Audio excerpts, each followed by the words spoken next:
আরে তো সুন্দর হয়ে গেছিস কিভাবে? ময়দা মাখিস নাকি? আমি এমনিতেই সুন্দর। কিরে আমি রোদেলা, তোরা এখানে কি করছিস? তুমি ছাদে কি করতেছো? নিচে সবাই তোমার জন্য অপেক্ষা করতেছে।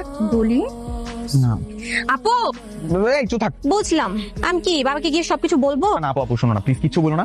তুমি না ভয় পাও না আপু? একটু আগেই না অনেক বড় বড় ডায়লগ দিচ্ছিল, আমি কি ভয় পাই না? এই যা, মজা করতেছিলাম। আপু সিরিয়াস ভাবে নিও না তোর কথা। কিছু কিছু এই তুই চুপ থাক। আসো, চলে আসো। আসসালামু আলাইকুম দুলা ভাই। ওয়ালাইকুম আসসালাম। ওয়ালাইকুম আসসালাম। নেন শরবতটা খান।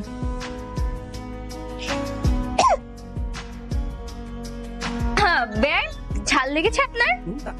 হয়েছে হয়েছে, অনেক হয়েছে, এখন আমাদেরকে যেতে দেন। যাওয়া যাবে, কিন্তু তার আগে আমাদের বকশিশ দিতে হবে 50,000। 50,000। হ্যাঁ মতেন, যা গাড়ি থেকে টাকার তোলাটা নিয়ে আয়, নিয়ে এসে আমার সুন্দরী বিয়ান সাহেবকে দিয়ে দে। এই নিন আমার সুন্দরী বিয়ান সাহেবা। Thank you. এবার আপনারা